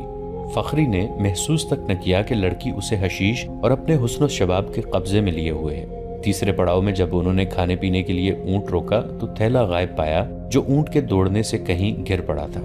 لڑکی نے اس سے کہا کہ واپس چل کر تھیلا ڈھونڈ لیتے ہیں، لیکن فخر المصری نے کہا کہ وہ بھگوڑا فوجی ہے، خدشہ ہے کہ اس کا تعاقب ہو رہا ہوگا۔ لڑکی ضد کرنے لگی کہ تھیلا ضرور ڈھونڈیں گے۔ فخر نے اسے یقین دلایا کہ بھوکا مرنے کا کوئی خطرہ نہیں، راستے میں کسی آبادی سے کچھ لے لیں گے، مگر لڑکی آبادی کے قریب جانا نہیں چاہتی تھی۔ وہ کہتی تھی کہ واپس چلو۔ فخر المصری نے اسے زبردستی اونٹ پر بٹھا لیا اور اس کے پیچھے بیٹھ کر اونٹ کو اٹھایا اور دوڑا دیا۔ وہ سفر کی تیسری رات تھی۔ اگلی شام وہ شہر سے باہر سوڈانیوں کے ایک کماندار کے ہاں پہنچے، مگر فخر المصری اپنے سر کے اندر ایسی بے چینی محسوس کرنے لگا جیسے کھوپڑی میں کیڑے رینگ رہے ہوں۔ آہستہ آہستہ وہ حقیقی دنیا میں آ گیا۔ وہ سمجھ نہ سکا کہ یہ حشیش نہ ملنے کا اثر ہے۔ اس کی تصوراتی بادشاہی اور ذہن میں بسائی ہوئی جنت تھیلے میں کہیں ریگزار میں گر گئی تھی۔ لڑکی نے اس کے سامنے کماندار کو صلیبیوں کا پیغام دیا اور اسے بغاوت پر اکسایا۔ فخر پاس بیٹھا سنتا رہا اور اس کے ذہن میں کیڑے بڑے ہو کر تیزی سے رینگنے لگے۔ نشہ اتر چکا تھا۔ اسے یاد آنے لگا کہ وہ محاذ سے بھاگ آیا ہے۔ لڑکی یعنی موبی کو یہی خوش فہمی ہوگی کہ فخر پر نشہ طاری ہے، چنانچہ اس نے بے خوف کماندار سے یہ بھی کہہ دیا کہ سلطان ایوبی اور علی بن سفیان کے درمیان یہ غلط فہمی پیدا کرنی ہے کہ وہ ظاہری طور پر نیک بنے پھرتے ہیں مگر عورت اور شراب کے دلدادہ ہیں۔ ان کی اس طویل گفتگو میں بغاوت کی باتیں بھی ہوئیں۔ اس وقت تک فخر المصری پوری طرح بیدار ہو چکا تھا، لیکن سر کے اندر کی بے چینی اسے بہت پریشان کر رہی تھی۔ لڑکی نے کماندار سے کہا کہ اگر بغاوت کرنی ہے تو وقت ضائع نہ کریں، سلطان ایوبی محاذ پر ہے اور الجھا ہوا ہے۔ لڑکی نے یہ جھوٹ بولا کہ صلیبی 3-4 دنوں بعد دوسرا حملہ کرنے والے ہیں۔ سلطان ایوبی کو یہاں سے بھی فوج محاذ پر بلانی پڑے گی۔ کماندار نے لڑکی کو بتایا کہ 6-7 دنوں تک سوڈانی لشکر یہاں کی فوج پر حملہ کر دے گا۔ فخر یہ ساری گفتگو سنتا رہا۔ آدھی رات کے بعد اسے الگ کمرے میں بھیج دیا گیا جہاں اس کے سونے کا انتظام تھا۔ لڑکی اور کماندار دوسرے کمرے میں رہے۔ درمیان میں دروازہ تھا جو بند کر دیا گیا۔ اسے نیند نہیں آ رہی تھی۔ اس نے دروازے کے ساتھ کان لگائے تو اسے ہنسی کی آوازیں سنائی دی۔ پھر لڑکی کے یہ الفاظ سنائی دیے، اسے حشیش کے زور پر جہاں تک لائی ہوں اور اس کی محبوبہ بنی رہی ہوں، مجھے ایک محافظ کی ضرورت تھی۔ حشیش کا تھیلا راستے میں گر پڑا ہے، اگر صبح اسے خوراک نہ ملی تو یہ پریشان کرے گا۔ اس کے بعد فخر نے دوسرے کمرے سے جو آوازیں سنی وہ اسے صاف بتا رہی تھیں کہ شراب پی جا رہی ہے اور بدکاری ہو رہی ہے۔ بہت دیر بعد اسے کماندار کی آواز سنائی دی، یہ آدمی اب ہمارے لیے بیکار ہے، اسے قید میں ڈال دیتے ہیں یا ختم کرا دیتے ہیں۔ لڑکی نے اس کی تائید کی۔ فخر المصری پوری طرح بیدار ہو گیا اور وہاں سے نکل بھاگنے کی سوچنے لگا۔ رات کا پچھلا پہر تھا، وہ اس کمرے سے نکلا، اس کا دماغ ساتھ نہیں دے رہا تھا۔ کبھی تو دماغ صاف ہو جاتا مگر زیادہ دیر معاف رہتا۔ صبح کی روشنی پھیلنے تک وہ خطرے سے دور نکل گیا تھا۔ اب اسے دوہرے تعاقب کا خطرہ تھا، دونوں طرف اسے موت نظر آ رہی تھی۔ اپنی فوج کے ہاتھوں گرفتار ہو جاتا تو بھی مجرم تھا، اور اگر سوڈانی پکڑ لیتے تو فوراً قتل کر دیتے۔ وہ دن بھر فرعون کے کھنڈروں میں چھپا رہا۔ حشیش کی طلب، خوف اور غصہ اس کے جسم اور دماغ کو بیکار کر رہا تھا۔ رات تک وہ چلنے پھرنے سے بھی معذور ہوا جا رہا تھا۔ پھر اسے یہ بھی احساس نہ رہا کہ یہ دن ہے یا رات اور وہ کہاں ہے۔ اس کے دماغ میں یہ ارادہ بھی آیا کہ اس عیسائی لڑکی کو جا کر قتل کر دے۔ یہ سوچ بھی آئی کہ اونٹ یا گھوڑا مل جائے اور وہ محاذ پر سلطان ایوبی کے قدموں میں جا گرے، مگر جو بھی سوچ آتی اس پر اندھیرا چھا جاتا تھا جو اس کی آنکھوں کے سامنے آ کر ہر چیز تاریک کر دیتا تھا۔ اسی حالت میں اسے یہ آدمی ملا۔ وہ چونکہ جاسوس تھا اس لیے تربیت کے مطابق اس نے فخر المصری کے ساتھ دوستی اور ہمدردی کی باتیں کی اور اسے علی بن سفیان کے پاس لے آیا۔ تصدیق ہو گئی کہ سوڈانی لشکر حملہ اور بغاوت کرے گا اور یہ کسی بھی لمحے ہو سکتا ہے۔ علی بن سفیان سوچ رہا تھا کہ مقامی کمانڈاروں کو فوراً چوکنا کرے اور سلطان ایوبی کو اطلاع دے، مگر وقت ضائع ہونے کا خطرہ تھا۔ اتنے میں اسے پیغام ملا کہ سلطان صلاح الدین ایوبی بلا رہے ہیں۔ وہ حیران ہو کر چل پڑا کہ سلطان کو تو وہ محاذ پر چھوڑ آیا ہے۔ وہ سلطان ایوبی سے ملا تو سلطان نے بتایا کہ مجھے اطلاع دی گئی تھی کہ ساحل پر صلیبی جاسوسوں کا ایک گروہ موجود ہے اور ان میں سے کچھ ادھر بھی آ گئے ہوں گے۔ محاذ پر میرا کوئی کام نہیں رہ گیا تھا، میں کمان اپنے رفیقوں کو دیکھ کر یہاں آ گیا۔ اس قدر بے چین تھا کہ میں یہاں بہت بڑا خطرہ محسوس کر رہا تھا۔ یہاں کی کیا خبر ہے؟ علی بن سفیان نے انہیں ساری خبر سنا دی اور کہا، اگر آپ چاہیں تو میں زبان کا ہتھیار استعمال کر کے بغاوت کو روکنے کی کوشش کروں یا سلطان زنگی کی مدد آنے تک ملتوی کرا دوں۔ میں جاسوسوں کو بھی استعمال کر سکتا ہوں، ہماری فوج بہت کم ہے، حملے کو نہیں روک سکے گی۔ سلطان ایوبی ٹہلنے لگے، ان کا سر جھکا ہوا تھا، وہ گہری سوچ میں کھو گئے تھے اور علی بن سفیان انہیں دیکھ رہا تھا۔ سلطان نے رک کر کہا، ہاں علی، تم اپنی زبان اور اپنے جاسوس استعمال کرو، لیکن حملے روکنے کے لیے نہیں بلکہ حملے کے حق میں۔ سوڈانیوں کو حملہ کرنا چاہیے مگر رات کے وقت جب ہماری فوج خیموں میں سوئی ہوئی ہوگی۔ علی بن سفیان نے حیرت سے سلطان کو دیکھا۔ سلطان نے کہا، یہاں کے تمام کمانداروں کو بلوا لو اور تم بھی آ جاؤ۔ سلطان ایوبی نے علی بن سفیان کو یہ ہدایت بڑی سختی سے دی، سب کو یہ بتا دینا کہ میرے متعلق ان کے سوا کسی کو معلوم نہ ہو کہ میں محاذ سے یہاں آ گیا ہوں۔ سوڈانیوں سے میری یہاں موجودگی کو پوشیدہ رکھنا بے حد ضروری ہے، میں بڑی احتیاط سے خفیہ طریقے سے آیا ہوں۔ ناظرین، آج کی قسط میں اتنا ہی۔ ہماری نئی ویڈیوز سے باخبر رہنے کے لیے ہمارے اس چینل کو سبسکرائب کر کے نیچے موجود بیل آئیکن کو ضرور پریس کیجیے گا۔ آپ سے ملاقات ہوگی نئی ویڈیو کے ساتھ، تب تک کے لیے ہمارا اور آپ کا اللہ نگہبان۔ عرب میں ہم مسلمانوں کی کمزوریوں سے فائدہ اٹھا چکے ہیں۔ مسلمان عورت شراب اور دولت سے اندھا ہو جاتا ہے۔ مسلمان کو مارنے کا بہترین طریقہ ہی یہی ہے کہ اسے مسلمانوں کے ہاتھوں مرواؤ۔ مسلمانوں کو ذہنی عیاشی کا سامان مہیا کر دو تو وہ اپنے دین اور ایمان سے دستبردار ہو جاتے ہیں۔ تم مسلمانوں کا ایمان آسانی سے خرید سکتے ہو۔ اس نے عرب کے کئی امراء اور وزراء کی مثالیں دیں جنہیں صلیبیوں نے عورت، شراب اور دولت سے خرید لیا تھا اور انہیں اپنا درپردہ دوست بنا لیا تھا۔ کچھ دیر مسلمانوں کی کمزوریوں کے متعلق باتیں ہوئیں، پھر لڑکیوں کو آزاد کرانے کے عملی پہلوؤں پر غور ہوا۔ آخر یہ طے پایا کہ 20 نہایت دلیر آدمی اس کام کے لیے روانہ کیے جائیں اور وہ اگلی شام تک روانہ ہو جائیں۔ اسی وقت 4-5 کمانڈروں کو بلایا گیا۔ انہیں اصل مقصد اور مہم بتا کر کہا گیا کہ 20 آدمی منتخب کریں۔ کمانڈروں نے تھوڑی دیر اس مہم کے خطروں کے متعلق بحث مباحثہ کیا۔ ایک کمانڈر نے کہا، ہم پہلے ہی ایسی ایک فورس تیار کر رہے ہیں جو مسلمانوں کے کیمپوں پر شب خون مارا کرے گی اور ان کی متحرک فوج پر بھی رات کو حملے کر کے پریشان کرتی رہے گی۔ اس فورس کے لیے ہم نے چند ایک آدمی منتخب کیے ہیں، لیکن یہ آدمی 100% قابل اعتماد ہونے چاہیے۔ آگسٹس نے کہا، وہ ہماری تمہاری نظروں سے اوجھل ہو کر یہ کام کریں گے۔ یہ بھی ہو سکتا ہے کہ وہ کچھ بھی نہ کریں اور واپس آ کر کہیں کہ وہ بہت کچھ کر کے آئے ہیں۔ آپ یہ سن کر حیران ہوں گے، ایک کمانڈر نے کہا، کہ ہماری فوج میں ایسے سپاہی بھی ہیں جنہیں ہم نے جیل خانوں سے حاصل کیا ہے۔ یہ ڈاکو، چور اور راہزن تھے، انہیں بڑی بڑی لمبی سزائیں دی گئی تھیں، انہیں جیل خانوں میں مرنا ہی تھا۔ ہم نے ان سے بات کی تو وہ جوش و خروش میں فوج میں آ گئے۔ آپ کو شاید یہ معلوم کر کے بھی حیرت ہو کہ ناکام حملے میں ان سزا یافتہ مجرموں نے بڑی بہادری سے کئی جہاز بچائے ہیں۔ میں لڑکیوں کو مسلمانوں سے آزاد کرنے کی مہم میں ایسے 3 آدمی بھیجوں گا۔ مورخوں نے لکھا ہے کہ مسلمانوں میں عیش و عشرت کا رجحان بڑھ گیا اور اتحاد ختم ہو رہا تھا۔ عیسائیوں نے مسلمانوں کو اخلاقی تباہی تک پہنچانے میں ذہنی عیاشی کا ہر سامان مہیا کیا۔ اب انہیں یہ توقع تھی کہ مسلمانوں کو ایک ہی حملے میں ختم کر دیں گے۔ چنانچہ ان کے خلاف عیسائی دنیا میں نفرت کی طوفانی مہم چلائی گئی اور ہر کسی کو اسلام کے خلاف جنگ میں شریک ہونے کی دعوت دی گئی۔ اس کے جواب میں معاشرے کے ہر شعبے کے لوگ صلیبی لشکر میں شامل ہونے لگے۔ ان میں پادری بھی شامل ہوئے اور عادی مجرم بھی گناہوں سے توبہ کر کے مسلمانوں کے خلاف مسلح ہو گئے۔ بعض ملکوں کے جیل خانوں میں جو مجرم لمبی قید کی سزائیں بھگت رہے تھے وہ بھی فوج میں بھرتی ہو گئے۔ ان مجرموں کے متعلق عیسائیوں کا تجربہ غالباً اچھا تھا، جس کے پیش نظر ایک کمانڈر نے لڑکیوں کو آزاد کرانے اور صلاح الدین کو قتل کرنے کے لیے قیدی مجرموں کا انتخاب کیا تھا۔ صبح تک 20 انتہائی دلیر اور ذہین آدمی چن لیے گئے۔ ان میں میگنا نامیریوس بھی تھا، جسے روم کے جیل خانے سے لایا گیا تھا۔ اس جاسوس کو جو ڈاکٹر کے بحروب میں سلطان ایوبی کے کیمپ میں رہا اور فرار ہو کر آیا تھا، اس کمانڈو پارٹی کا کمانڈر اور گائیڈ مقرر کیا گیا۔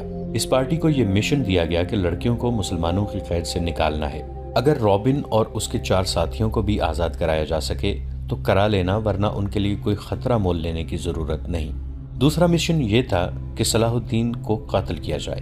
اس پارٹی کو کوئی عملی ٹریننگ نہ دی گئی، صرف زبانی ہدایات اور ضروری ہتھیار دے کر اسی روز ایک بادبانی کشتی میں ماہی گیروں کے بھیس میں روانہ کر دیا گیا۔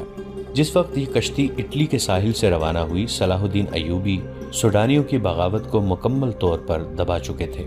سوڈانیوں کے بہت سے کمانڈر مارے گئے یا زخمی ہو گئے تھے اور بہت سے سلطان ایوبی کے دفتر کے سامنے کھڑے تھے۔ انہوں نے ہتھیار ڈال کر شکست اور سلطان ایوبی کی اطاعت قبول کر لی تھی۔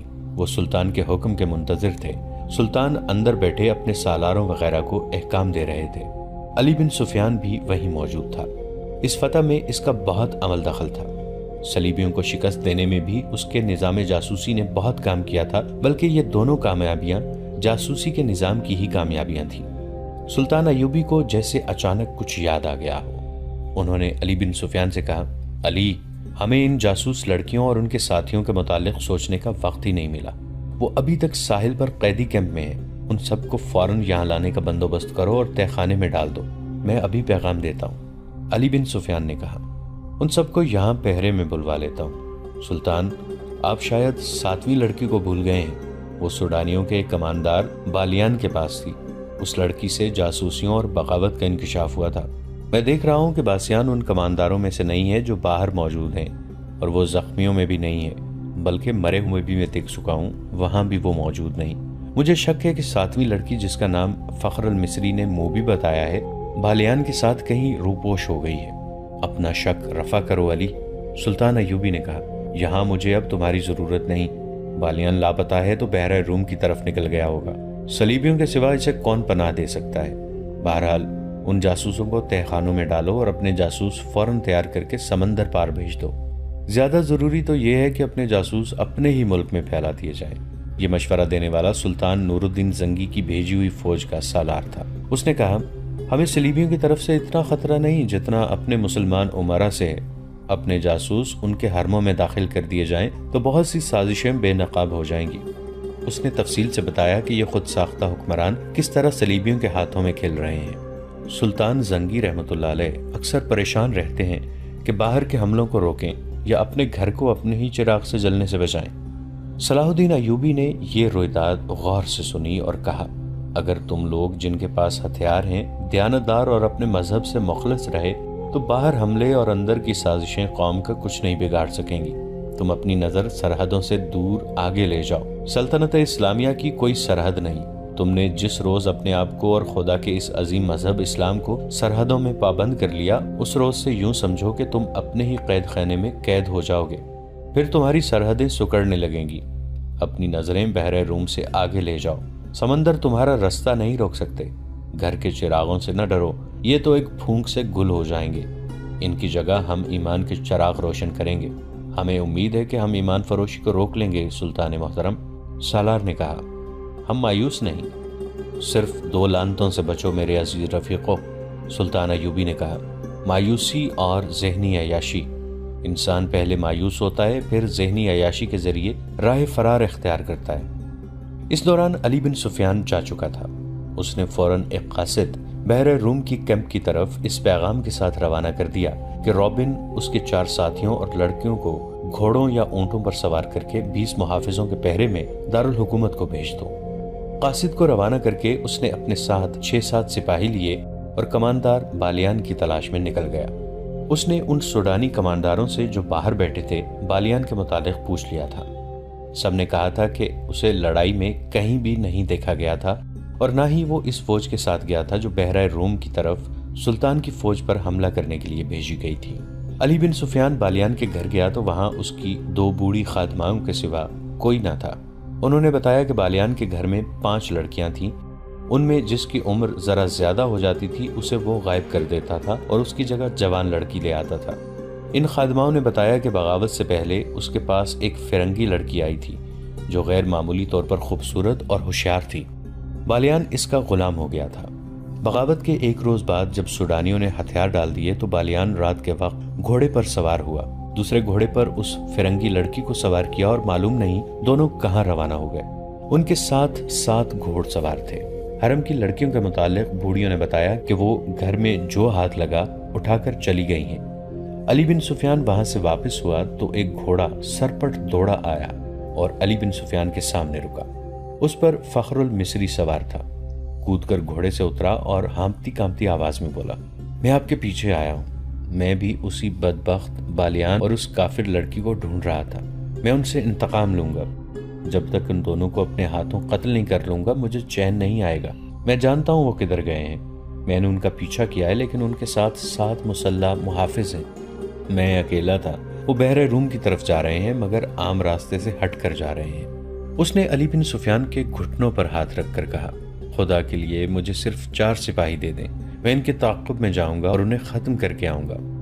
علی بن سفیان نے اسے اس وعدے سے ٹھنڈا کیا کہ وہ اسے 4 کی بجائے 20 سوار دے گا۔ وہ ساحل سے آگے اتنی جلدی نہیں جا سکتے، میرے ساتھ رہو۔ علی بن سفیان مطمئن ہو گیا کہ یہ تو پتہ چل گیا ہے کہ وہ کس طرف گئے ہیں۔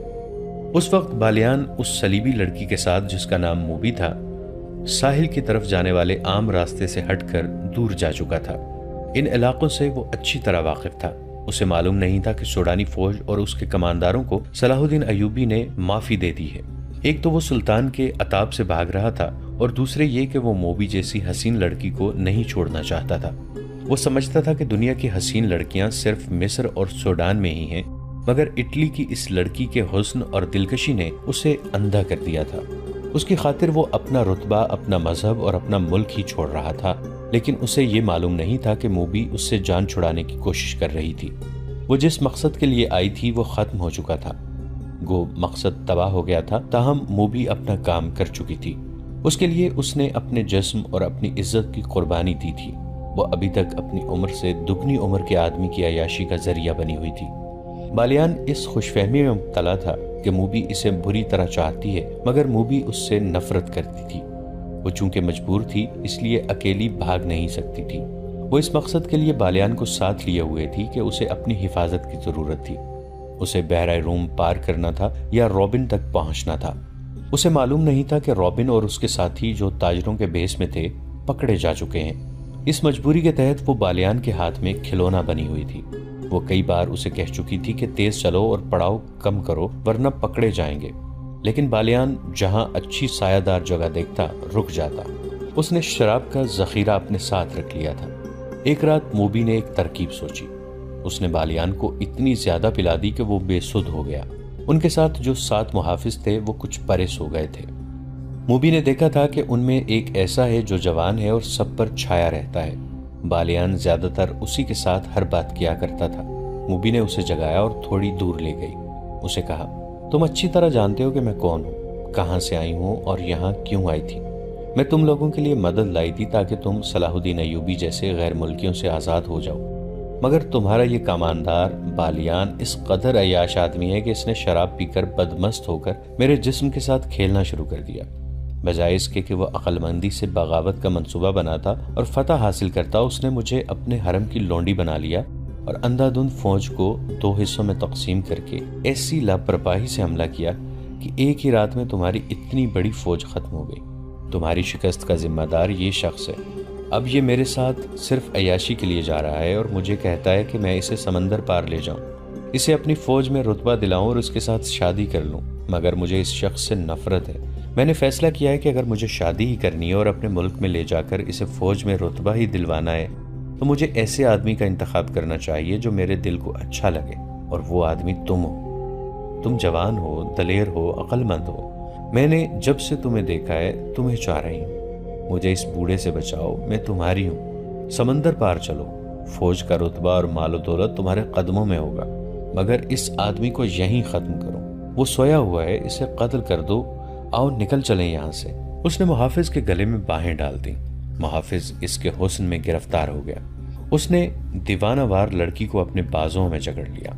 موبی اس جادوگری کی ماہر تھی۔ وہ ذرا پرے ہٹ گئی۔ محافظ اس کی طرف بڑھا تو عقب سے ایک برچھی اس کی پیٹھ میں اتر گئی۔ اس کے منہ سے ہائے نکلی اور وہ پہلو کے بل لڑک گیا۔ برچھی اس کے پیٹھ سے نکلی اور اسے آواز سنائی دی، نمک حرام کو زندہ رہنے کا حق نہیں۔ لڑکی کی چیخ نکل گئی۔ وہ اٹھی اور اتنا ہی کہنے پائی کہ تم نے اسے قتل کر دیا ہے کہ پیچھے سے ایک ہاتھ نے اس کے بازو کو جکڑ لیا اور جھٹکا دے کر اپنے ساتھ لے گیا۔ اسے بالیان کے پاس پھینک کر کہا، ہم اس شخص کے پالے ہوئے دوست ہیں، ہماری زندگی اسی کے ساتھ ہے۔ تم ہم میں سے کسی کو اس کے خلاف گمراہ نہیں کر سکتی۔ جو گمراہ ہوا اس نے سزا پا لی ہے۔ بالیان شراب کے نشے میں بے ہوش پڑا تھا۔ تم لوگوں نے یہ بھی سوچا ہے کہ تم کہاں جا رہے ہو؟ موبی نے پوچھا۔ سمندر میں ڈوبنے، ایک نے جواب دیا۔ تمہارے ساتھ ہمارا کوئی تعلق نہیں ہے، جہاں تک بالیان جائے گا ہم وہیں تک جائیں گے۔ اور وہ دونوں جا کر لیٹ گئے۔ دوسرے دن بالیان جاگا تو اسے رات کا واقعہ بتایا گیا۔ موبی نے کہا کہ وہ مجھے جان کی دھمکی دے کر اپنے ساتھ لے گیا تھا۔ بالیان نے اپنے محافظوں کو شاباش دی، مگر ان کی یہ بات سنی انسنی کر دی کہ یہ لڑکی اسے گمراہ کر کے لے گئی تھی اور انہوں نے اس کی باتیں سنی تھی۔ وہ موبی کے حسن اور شراب میں مدہوش ہو کر سب کچھ بھول گیا۔ موبی نے اسے ایک بار پھر کہا کہ تیز چلنا چاہیے، مگر بالیان نے پرواہ نہ کی۔ وہ اپنے آپ میں نہیں تھا۔ موبی اب آزاد نہیں ہو سکتی تھی۔ اس نے دیکھ لیا تھا کہ یہ لوگ اپنے دوستوں کو قتل کرنے سے بھی گریز نہیں کرتے۔ علی بن سفیان نے نہ جانے کیا سوچ کر ان کا تعاقب نہ کیا۔ بغاوت کے بعد حالات کو معمول پر لانے کے لیے وہ سلطان ایوبی کے ساتھ بہت مصروف ہو گیا تھا۔ ساحل کے کیمپ سے رابن، اس کے 4 ساتھیوں اور 6 لڑکیوں کو 15 محافظوں کی گارڈ میں قاہرہ کے لیے روانہ کر دیا گیا۔ قاصد ان سے پہلے روانہ ہو چکا تھا۔ قیدی اونٹوں پر تھے اور گارڈ گھوڑوں پر۔ وہ معمول کی رفتار پر جا رہے تھے اور معمول کے مطابق پڑاؤ کر رہے تھے۔ وہ بے خوف و خطر جا رہے تھے۔ وہاں کسی دشمن کے حملے کا ڈر نہیں تھا۔ قیدی نہتے تھے اور ان میں 6 لڑکیاں تھیں۔ کسی کے بھاگنے کا بھی ڈر نہیں تھا، مگر وہ یہ بھول رہے تھے کہ یہ قیدی تربیت یافتہ جاسوس ہیں، بلکہ یہ لڑاکا جاسوس تھے۔ ان میں جو تاجروں کے بھیس میں پکڑے ہوئے تھے وہ منجے ہوئے تیر انداز اور تیغ زن تھے، اور لڑکیاں محض لڑکیاں نہیں تھیں جنہیں وہ کمزور عورت سمجھ رہے تھے۔ ان لڑکیوں کی جسمانی دلکشی، یورپی رنگت کی جاذبیت، جوانی اور ان کی بے حیائی ایسے ہتھیار تھے جو اچھے اچھے جابر حکمرانوں سے ہتھیار ڈلوا لیتے تھے۔ مسلمانوں کا کمانڈر مصری تھا۔ اس نے دیکھا کہ ان 6 میں سے ایک لڑکی اس کی طرف دیکھتی رہتی ہے، اور وہ جب اسے دیکھتا ہے تو لڑکی کے ہونٹوں پر مسکراہٹ آ جاتی ہے۔ یہ مسکراہٹ اس مصری کو موم کر رہی تھی۔ شام کے وقت انہوں نے پہلا پڑاؤ کیا تو سب کو کھانا دیا گیا۔ اس لڑکی نے کھانا نہ کھایا۔ کمانڈر کو بتایا گیا تو اس نے لڑکی کے ساتھ بات کی۔ لڑکی اس کی زبان بولتی اور سمجھتی تھی۔